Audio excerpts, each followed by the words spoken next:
let's return to the studio now, and I'd like to get to Dr. Ahmed, and it's for a reason. All of the reasons mentioned so far, that could be factors responsible for poor maternal health, or if you like, a good one. We talked about education, you talked about access to healthcare, but we didn't talk about culture. And I'm thinking that cultural practices, is playing a critical role in maternal health, or if you like, maternal mortality in the country. But speak to us specifically about that. How is it affecting, women generally? Okay, thank you very much for that. Cultural practices, especially the harmful cultural practices, play a vital role in accelerated maternal mortality and morbidity in Nigeria.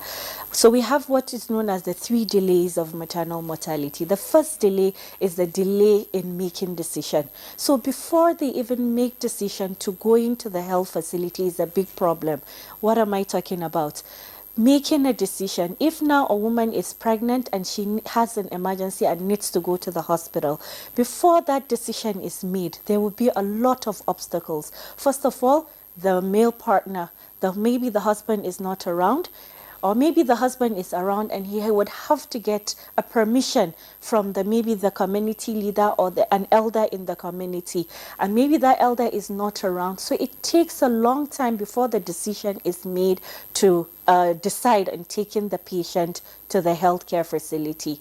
And then also, male involvement is another cultural taboo that happens. A lot of times now there is no male involvement, community involvement, it's not there. And this woman needs a lot of support from the male partner, and then generally the families, and then the communities at large. So these are part of some of the cultural problems that happen.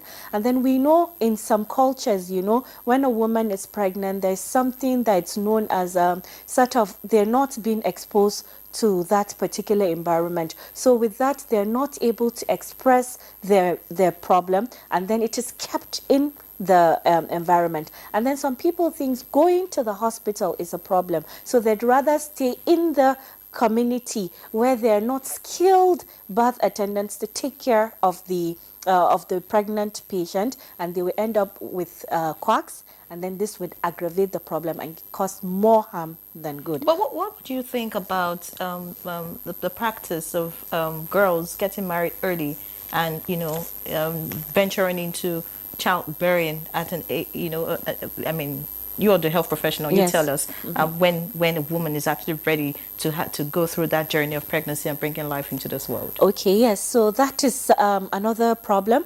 We talk about teenage pregnancy, and just as my senior colleague mentioned, we know nutrition is very important, because if the woman is not fed well, the pelvis is not well developed, and if the pelvis is not well developed and then she gets married early, there's problem of she can have what is known as an obstructed labor, because the pelvis is not well developed, maybe from a nutritional problem, and then she might end up laboring at home, where still, as I've mentioned, there's problem with having skilled birth attendants. So the problem might not be identified early until when it is absolutely late.